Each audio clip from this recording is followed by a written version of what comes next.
you are relaxed about the value of your future pay package. Your decision to be committed to Tesla for the next 5 years, as long as you are still with us on this planet, is completely independent of pay?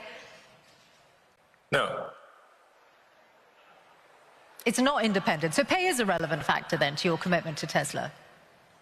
A sufficient voting control such that I cannot be ousted by activist investors is what matters to me. And I've said this publicly many times.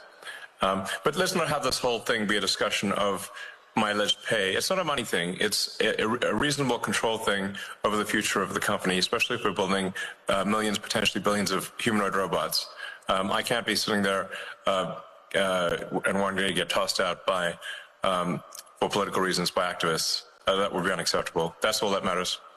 Now let's move on. Okay. Well, just one question. Let's move on. Well. Okay, I don't know who told this host it was a good idea to try and outsmart Elon Musk, but they need to be fired. She came in confident, like she really thought she had him cornered on Tesla, AI, and even his lawsuit with OpenAI. But Elon, he calmly dismantled every question she threw at him, like he was swaddling thighs.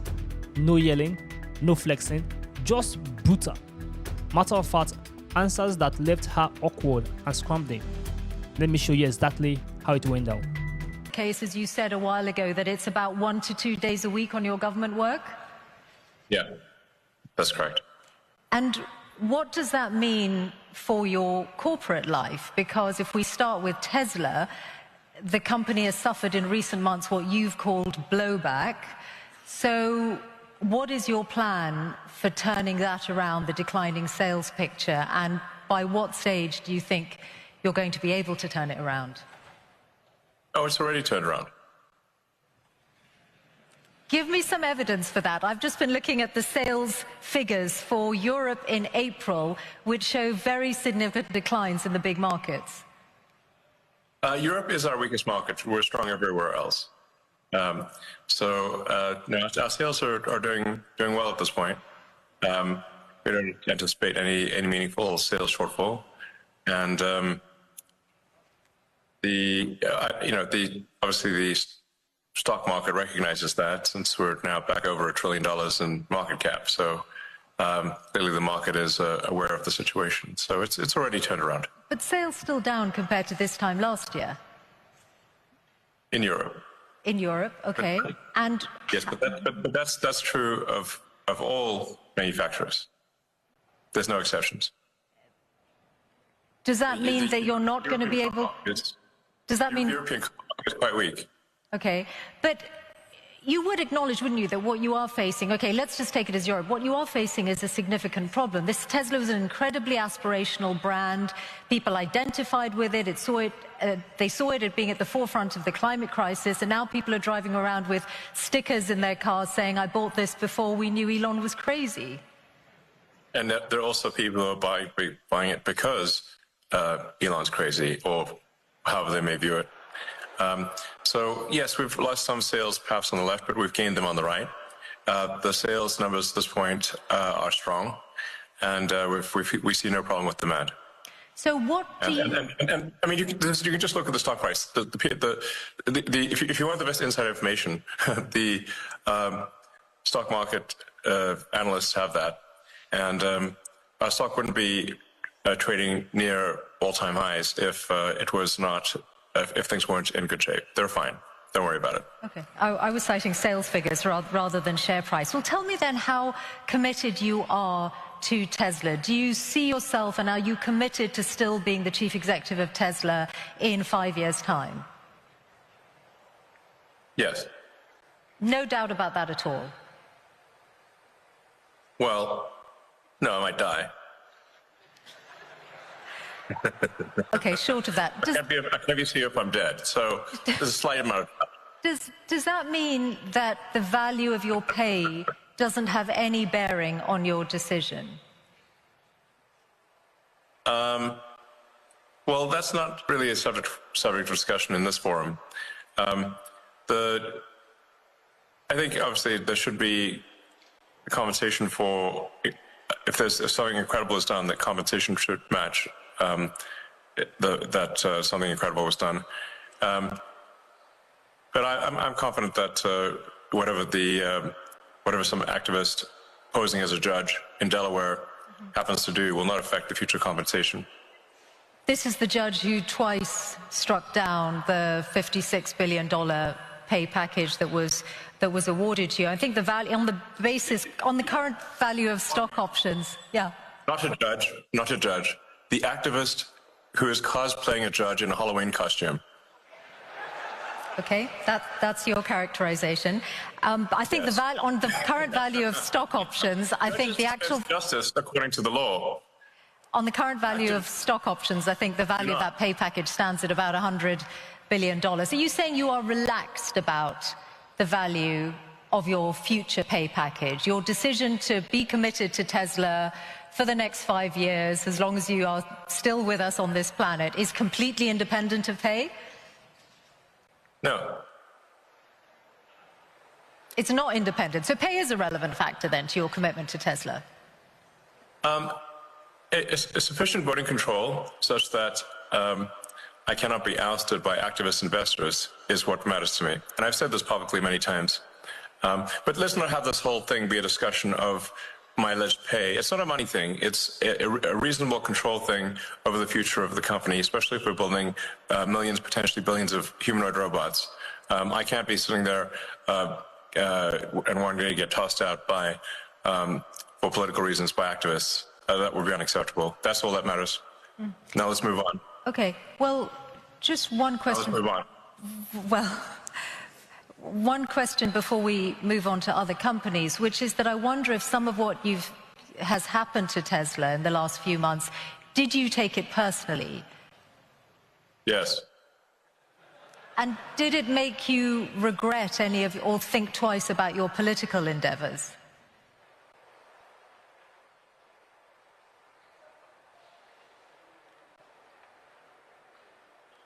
Because it is... I did what needed to be done. The violent antibody reaction, and I'm not someone who's ever committed violence, and yet massive violence was committed against my companies. Massive violence was threatened against me. Who are these people? Why would they do that? How wrong can they be? They're on the wrong side of history. And that's an evil thing to do. To go and damage some poor innocent person's car? To threaten to kill me? What's wrong with these people? I've not harmed anyone. So, something needs to be done about them. And a number of them are going to prison. And they deserve it. And more will. You're referring to the attacks on Tesla showrooms. But I think... Yeah. Bullets into showrooms and burning down cars is unacceptable. Yeah. Those people will go to prison, and the people that funded them and organized them will also go to prison. Don't worry. But wouldn't you? We're coming for you. Wouldn't you?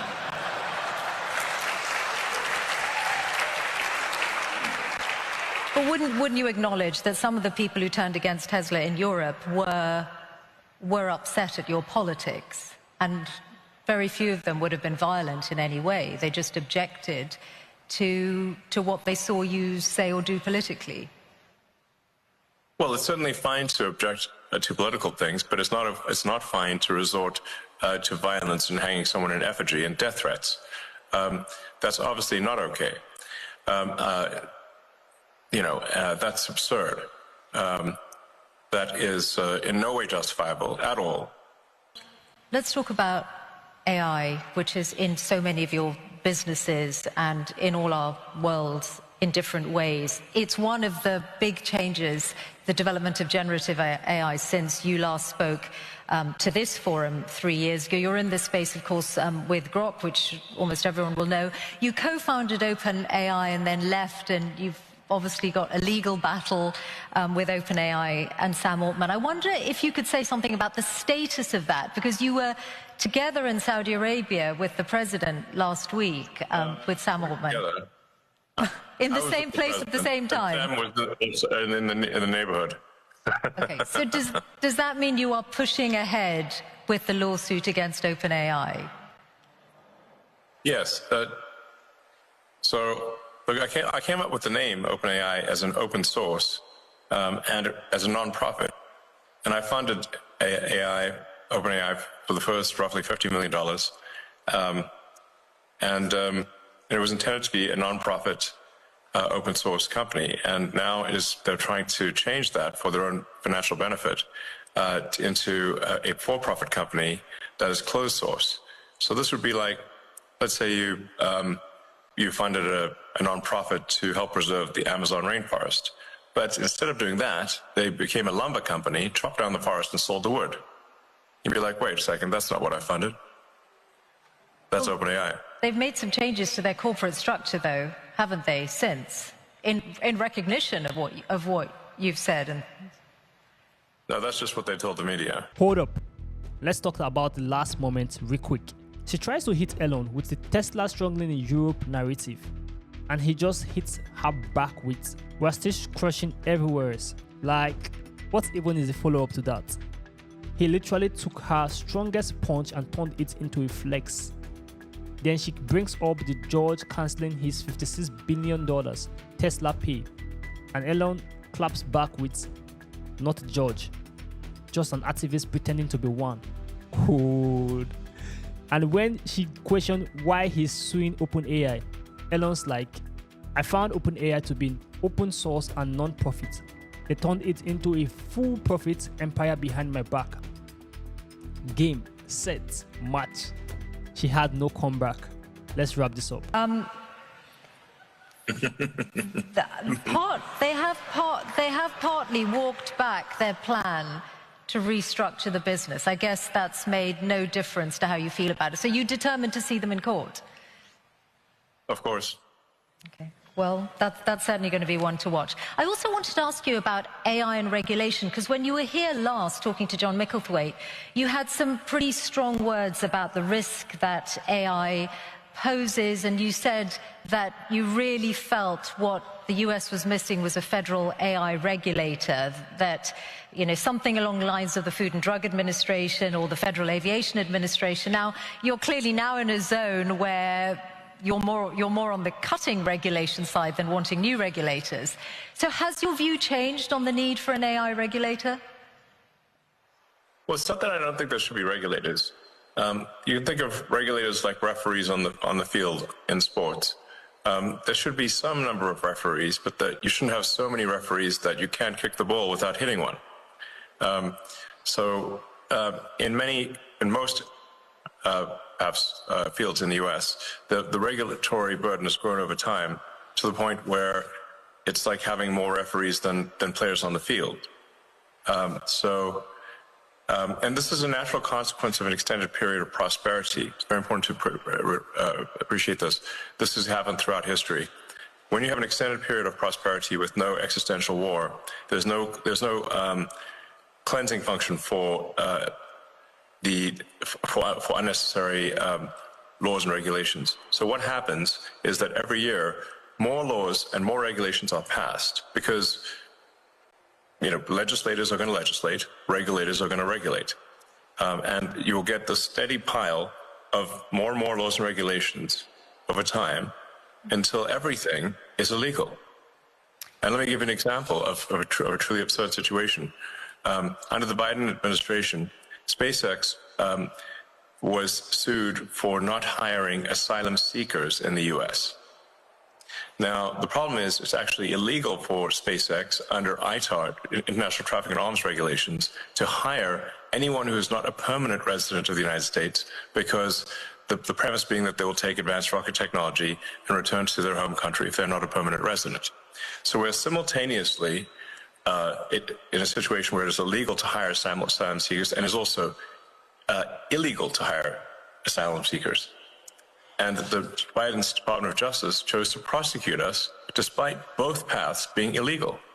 Damned if you do, damned if you don't. But my question was specifically about a regulator for AI, which you said 3 years ago was needed. And you said we need to be proactive on the regulation of AI rather than reactive. Have you changed your mind on that? No, of course not. So yeah, Elon Musk did not just survive this interview, he straight up ran laps around her. She came in ready for a fight, and he left her looking like she accidentally wandered into a chess tournament without knowing how the pieces move. He shut down every single trap, called out hypocrisy, and even threw in a few sarcastic jabs without ever losing his cool.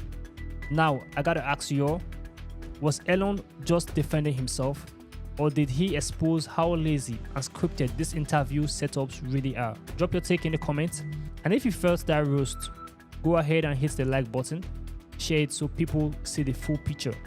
This is Divine, this is the Perseverance Review. Stay bold, stay locked in, I'll see you in the next round.